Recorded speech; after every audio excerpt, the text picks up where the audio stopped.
the most industrial, unlabeled thing that says sample on it. So this first one. Now, because I'll just tell people. So now we're with Ian Stirsman, the General, His Majesty of MGP. We're going to go through some of the new releases. Maybe some of them not out yet, just about, but Ian will tell us. So I'm looking forward to seeing what you got, because I've tried the Rossville, tried Remus, tried a whole bunch of things, and even in different countries. So it's nice to see that your stuff is getting into Italy, Germany, UK a little bit with it. Where our feet are dipping into the pool, but. So this first one we're going to taste is our Remus Highest Rye.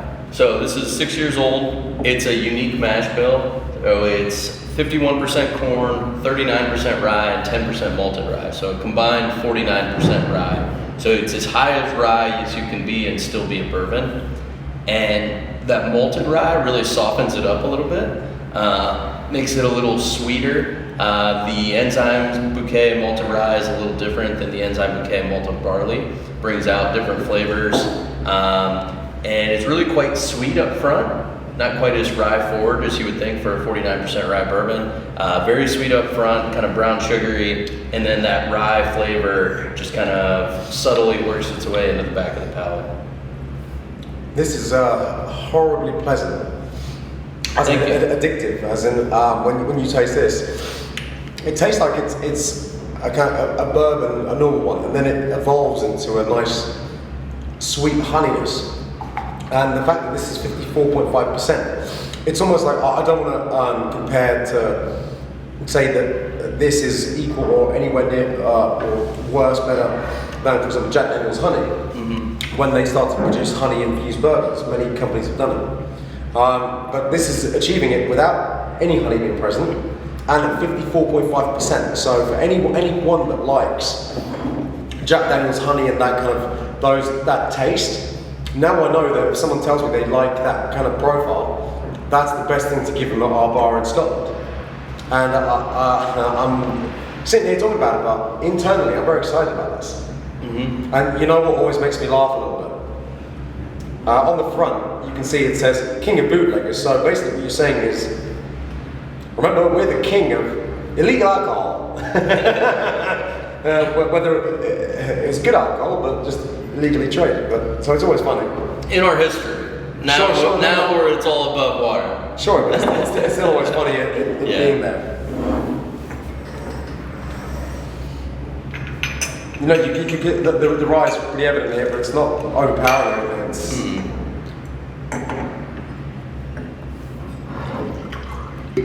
now after the acclimation one, that 54% feels more like a 46. Yeah, it's not super. It doesn't drink super proofy. No. So this is definitely, because I've always got categories of drinks. One is I might have some more, might not. I don't want another bottle, or when that runs out, I'll miss it. This one definitely fits into the when that runs out, I'm a miss it. You can just tell in advance when you're good enough. You just know. Thanks. So all I can say for that one is congratulations. Thank you. So this next one is our Remus Repeal Reserve Series 9. So this just came out a couple weeks ago, and this is a yearly release we do.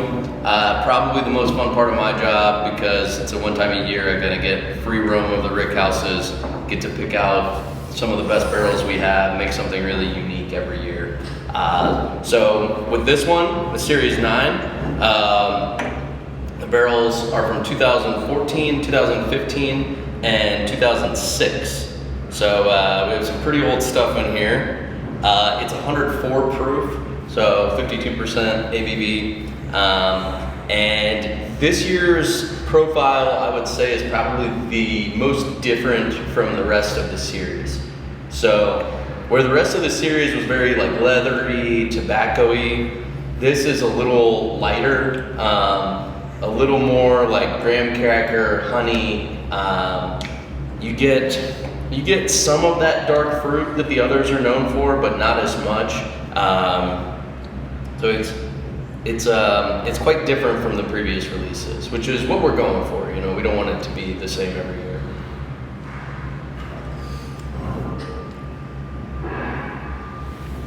So, on the reserve, you have a blend of different barrels, but so it's basically just below 10% of it is what do we have now? What's 18 years old, basically.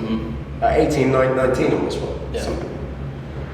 Yeah. 25, yeah. Somewhere around there anyway. Yep, 18, 19. 18, 19, there, 8.5.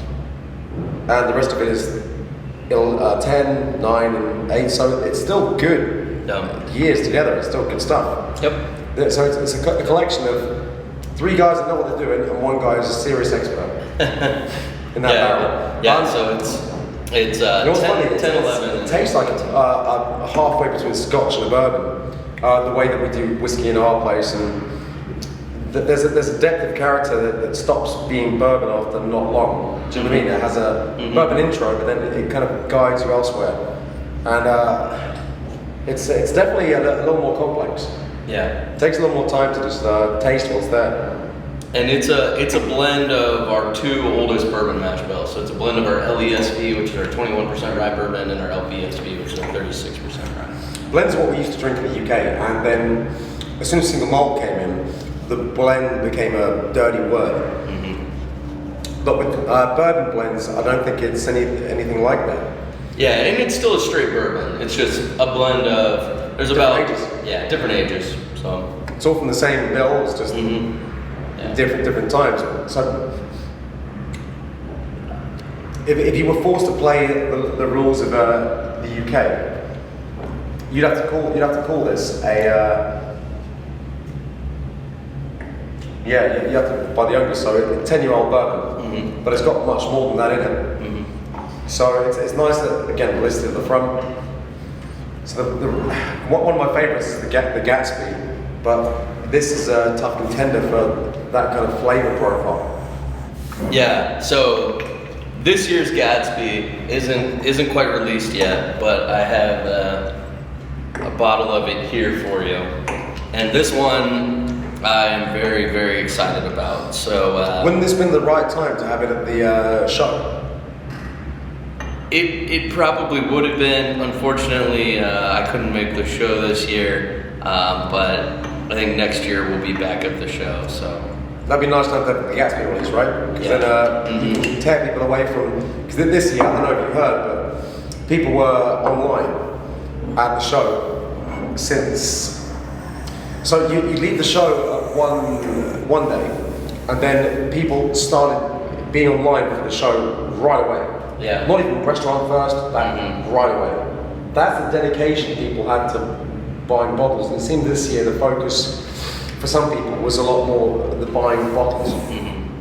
People took away a lot of, and especially the Penelope Cigar Blend was a big hit. The Penelope 20. Yeah, the light whiskey. Yeah. So people walking around with boxes of that. So it's nice to see that people are recognizing it. It's getting there. And the Great Gatsby, I think, is one of them that sets it apart. I mean, we've all seen, well, it's not the movie, it's the tale.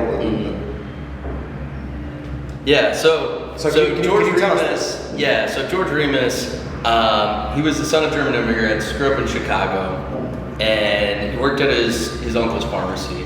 And by the time he was 18 years old, he bought the pharmacy from his uncle and was running the pharmacy. He was a pharmacist by 18. He got a little bored of that, decided, at 21, he would put himself through law school as well and become a trial attorney. And then he started representing bootleggers early on in Prohibition. He said, these guys are just dumb hillbillies, but they're filthy rich. I can do this better, right? So he moved down here, about a half hour from here in Cincinnati, and he bought up some distilleries, one of which was the Squibb distillery that we were just walking through. And he would get medicinal permits to pull whiskey out of his warehouses. Some of that he would sell legally at his pharmacies. Some of that he would steal from himself. He would rob his own trucks. And then he'd take it to a farm outside of Cincinnati called Death Valley Farm, and bootleggers from all over the country would come pick up that whiskey. and he became very rich very quickly. He was the biggest by volume bootlegger during Prohibition, and he would throw these incredibly extravagant parties. He really liked to show off his wealth. So at some of these parties, they talked about every woman in attendance had keys to a new car at their place setting for dinner. And the legend is that he met F. Scott Fitzgerald in the basement of the Seelbach Hotel, and it's very likely that some of, if not all of, the character of Jay Gatsby was based on George Remus. So that's why we do the Remus Gatsby Reserve. This year's Gatsby Reserve, the barrels I picked for this are from 2007 and 2008, and I think this is by far the best Gatsby we've had to date. I was going to say it. And one of the best bourbons, period, to come out of this distillery since I've been here. So I'm very proud of this one. Really excited to see the public's perception of this when it comes out. Not quite out yet, but I think that people are really going to love this when it comes out. As a retailer, even though I work in the industry, I'm still what I like to call a customer. I still go to stores and buy things. I appreciate it all the time, and I take a viewpoint of just saying what's my brain. It's hard to sugarcoat things sometimes. This is mega impressive. I'd say it's even better than it rises schmappy schminkles.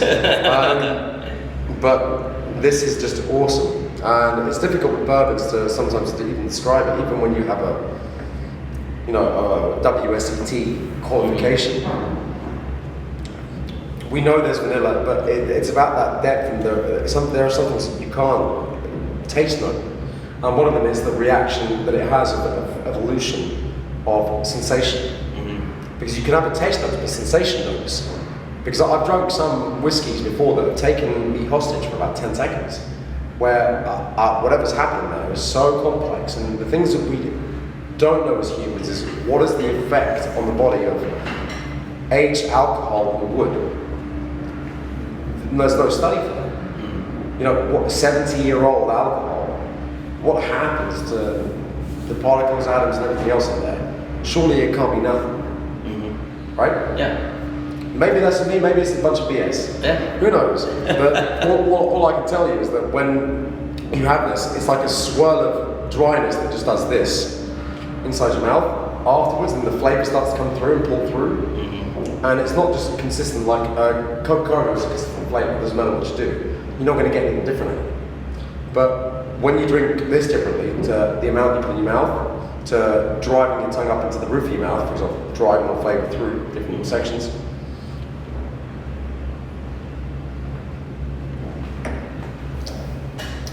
Man, it's just like a combination of red fruit and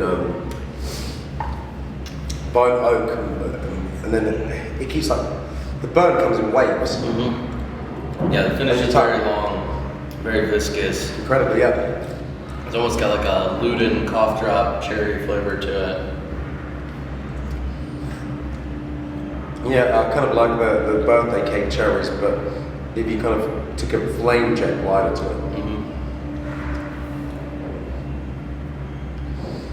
And the great thing is that because of its complexity and how viscous it is, it's money better spent than, for example, a bunch of Jack Daniels, or nothing wrong with those if people want them. But this, like I said before, it forces you to slow down.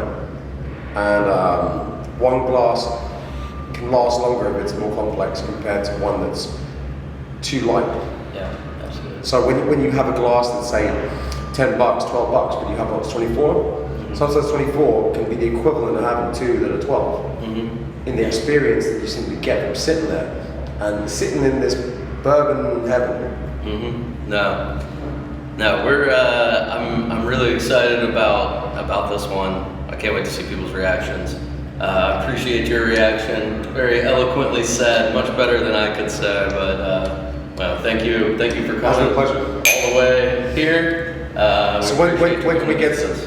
It's been a pleasure. It'll be a couple months, so it'll be. That means I've got to start late queuing October, I've got to queue outside the Distillery today, right? No. I'm going to order myself a luxury tent, laptop charger, diesel generator. I wish we could sell it here at the distillery, but unfortunately we don't have a gift shop, but maybe one day. Yep, maybe one day. Mm-hmm. So yeah, thanks for joining us on a small MGP tasting, and hey, I'll do what I can. That's all I can say.